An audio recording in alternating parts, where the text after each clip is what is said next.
I was 12 years old, and I knew that this Halloween would probably be my last year of trick-or-treating, so I wanted to make it a good one. I'm very close with my two cousins. One is 12 and the other is 10.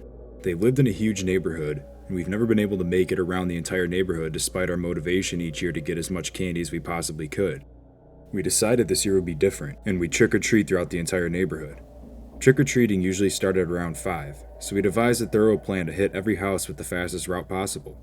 My mom dropped me off at 4, and I walked up the driveway to my cousin's house in my ghost costume to prepare for the night. My younger cousin, who is 10, decided that she'd wear a princess costume, while my other cousin, who's my age, decided that he'd wear his baseball uniform. We set out at exactly 5 p.m. to begin the record-breaking trick-or-treating night. For the first half hour, most of the houses weren't even ready for trick-or-treaters, so we weren't getting much candy at all. To make up for this, we decided that we'd start jogging in between every house, in hopes of being able to hit twice as many houses as we originally set out for. Surprisingly, we hit almost every house in the entire neighborhood before 8, and only had a few to go. Making amazing time, we decided that we'd push the limits and try to hit these houses along a main road. Many of them were dark, but we stopped and rang the doorbells anyway. We must have been really caught up in our mission when we realized it was already 8:45 p.m. when I checked my iPod, and we'd already traveled a couple miles down this main road. There weren't any trick-or-treaters out that we could see, so we decided we had to turn back and make it home soon, since we promised my aunt that we'd stay in the neighborhood and be back by 9:15. Being exhausted from running all night, plus having accumulating a record-breaking amount of candy, we leisurely walked with our bags over our shoulders back to the house, which was still at least a couple miles away. It was pretty dark, making the sidewalks hard to see. At some point along the journey, my one cousin tripped, scraping up and hurting his arm pretty badly. None of us had cell phones, but I had my iPod, which allowed me to text if I had Wi-Fi. The only problem was that I didn't, since we were nowhere close to the house.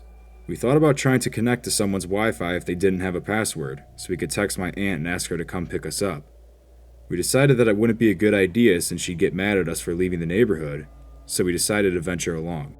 We walked maybe 20 yards or so when we spotted an older man walking down his driveway towards us, whose face was painted like Frankenstein.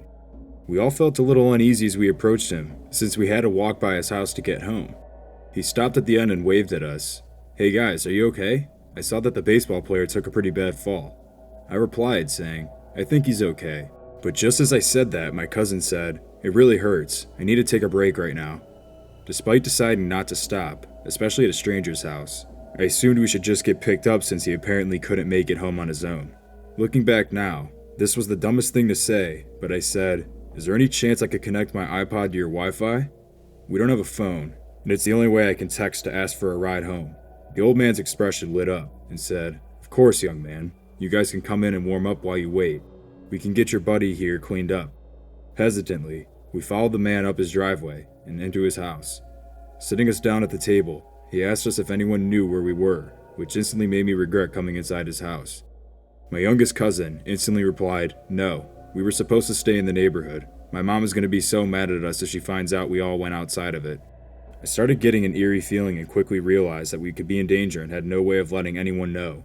I said, "Do you think I could get your Wi-Fi password?" And the old man replied saying, "Sure, buddy. Just let me patch up your friend here first. We don't want it to get infected." He seemed nice, but I had a really bad feeling in my stomach about him. He walked out of the room, and I whispered to my cousins that we should get out. They both looked at me like I was crazy and told me to chill out. I really wanted to leave, but I didn't want to abandon them and then have to explain that to my aunt, so I stayed put. The old man walked back into the room with the first aid kit and began cleaning up my cousin's arm. As soon as he finished, he asked if we wanted anything to eat or drink, and I replied for everyone saying, "No thanks," since I didn't trust this guy at all. For the third time, I asked, "Can I please have your Wi-Fi password?" And he said yes, stood up from the chair and walked out of the room, saying that he was going to get it. A couple minutes went by, and he came back in and told me that he couldn't find it. I said that it was no problem and said, "We're gonna get going. Thanks for your help." My cousins, who were way too carefree for this situation, quickly realized that the guy was not somebody we should trust when he said, "How about you guys crash here for the night? I have a couple spare bedrooms upstairs." I replied saying, "No thanks," but he continued to champion the idea.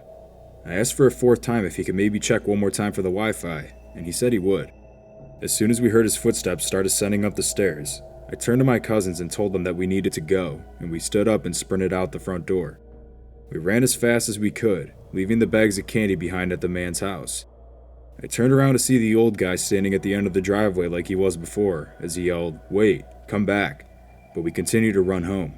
Thankfully, we made it back to my cousin's house to be greeted by my aunt, who was upset that we were back 45 minutes late and asked us where all of our candy was. We told her that we left it in the garage, and that we really needed to come inside and use the restroom. She somehow believed us, despite seeing our panicked look and hearing our winded breath. Shortly after, my mom came and picked me up, wondering where all my candy was. I told her that I left it at their house, explaining that we were going to sort it out and trade another day. Neither my mom or my aunt found out about our close call with the creepy old guy, and it's been kept a secret between me and my cousins ever since that night.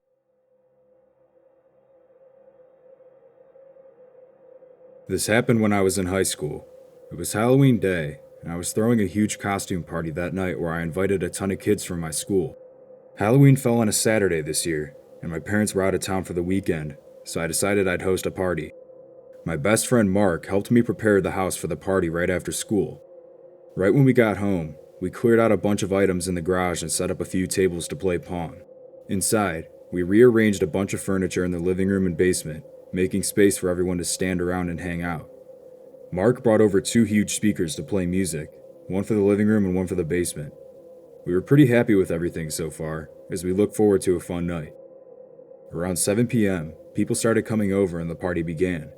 It was almost impossible to recognize anyone since a lot of people wore masks or painted their faces, which looking back now was our first mistake. A couple hours went by, and my house was packed. I set up a table with a huge bucket filled with candy at the end of my driveway with a sign that read, "Take 2." For whatever reason, someone decided to take the bucket inside and eat the candy themselves. Mark, who was dressed in a black cloak with a creepy mask, helped me restock the bucket and stand outside. Again, someone at the party snagged the bucket and brought it inside, passing the candy out to everyone. I didn't want the trick-or-treaters walking up to my house, since the inside was easily accessible from the garage, where tons of people congregated. I refilled the bucket, only this time I decided I'd bring out a chair and just pass out the candy myself. Mark saw me at the bottom of the driveway and approached me, telling me that he was going to join me.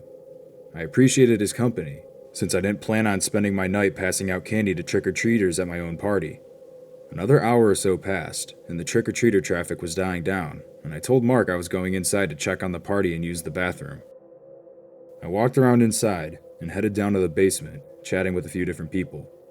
After maybe 15 minutes or so, I walked back up to the living room and chatted with a few other people. As I was talking to one of the groups, I spotted Mark out of the corner of my eye as he walked past everyone and headed down towards the basement. I assumed he was looking for me, so I wrapped up the conversation with my friends and headed down to the basement where he went to talk to him. As I made it downstairs, I looked around but couldn't find him. I ran back up, thinking he might have gone back outside, and I saw him sitting there at the bottom of the driveway with the candy bucket in his hand. I walked up to him and I said, "Sorry, man. I didn't mean to leave you stranded out here by yourself for so long. I figured you were looking for me when I saw you inside, but I couldn't find you." "What?" he replied. "I never went inside. I've been sitting here the whole time." "That's weird," I said. "Someone inside has the exact same costume as you. I totally thought it was you." We laughed and wondered who the copycat was. The trick-or-treating seemed to be pretty much over with, so we carried the chairs and table back inside. I said to Mark, "Hey, we should go look for that person with your costume. I want to know who it is." He agreed, and we searched the main floor, not finding him. We headed down to the basement, thinking he must have been downstairs. As soon as I was about halfway down the stairs, I noticed the music was no longer playing down there. I pushed my way through the crowd of people to the corner where we had set it up earlier, only to find that it wasn't there. I looked at Mark, who looked just as surprised as I was. "You didn't move this, right?" I asked, as Mark said, "No, where the heck is it?" We began asking people in the basement if they saw anyone take it, but no one seemed to have noticed anything somehow. I kept asking until I finally got an answer, but not the one I was expecting. Mark and I asked 3 of my friends who were pretty close to the table in the corner where the speaker was, and they jokingly replied saying, "You took it upstairs, Mark. Sounds like you've been drinking too much tonight." I looked at Mark, who clearly looked shocked. Without even saying anything, we both came to the realization that the person dressed up as Mark was pretending to be him and stole the speaker. It was getting pretty late, so I shut off the upstairs speaker and announced to everyone that they had to go. Once people started clearing out, Mark and I started looking all over the house for any missing items. As I walked upstairs to my room, I froze. The walls were covered in red spray paint. There were smiley faces painted everywhere. I looked at Mark, who was in disbelief, and began searching for anything missing, and my heart sunk when I saw that my $5,000 watch was gone. I continued looking upstairs until I got to my parents' room. As I walked in, I saw that my mom's entire jewelry collection was empty, and a few antiques that belonged to my grandparents were gone as well. That night ended up being one of the worst nights of my life. I ended up having to tell my parents everything, from the party I threw to the $10,000 worth of items that were stolen. As expected, they were livid and lost all trust in me. It was pointless trying to involve the cops, since there were literally 100 different people there, and the Mark impersonator wore black gloves, since it was an identical replica of his costume. Mark and I tried to figure out who it was, but we were never able to. We knew it had to be someone from school who knew that Mark wouldn't look suspicious taking the speaker away since it belonged to him. I don't think I'll ever find out who did it, but I know that whoever the person was planned this out very carefully and completely got away with it.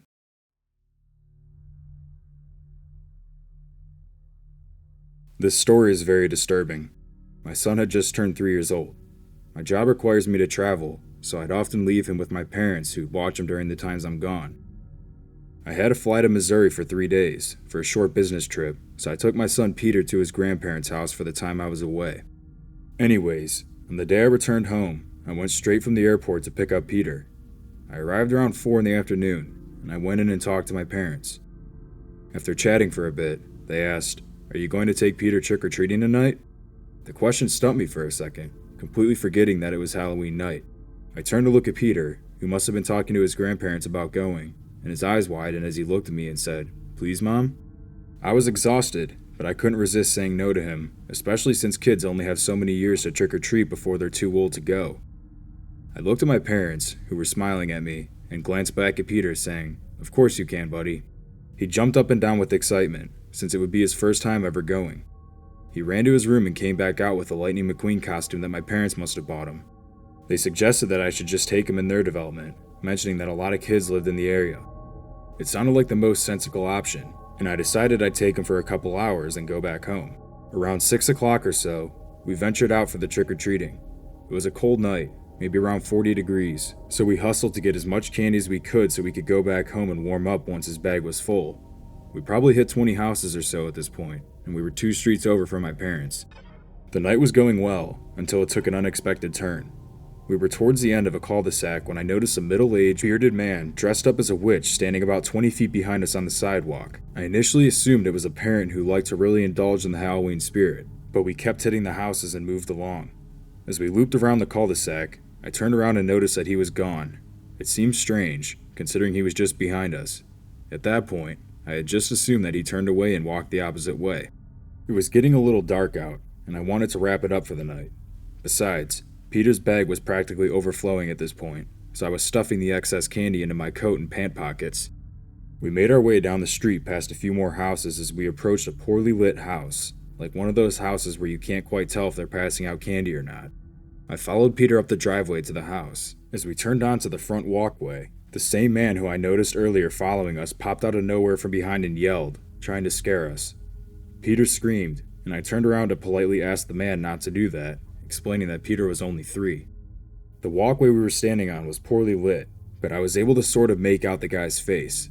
It was covered in makeup, but I could vaguely see that the man's eyes looked green, so I assumed he was probably wearing green-colored contacts.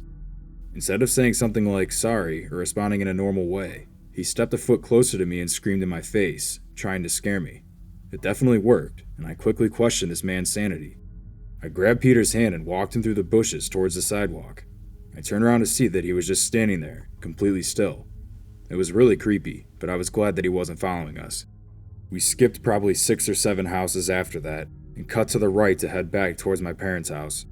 Peter wanted to do one final house, so we walked up the driveway and rang the doorbell.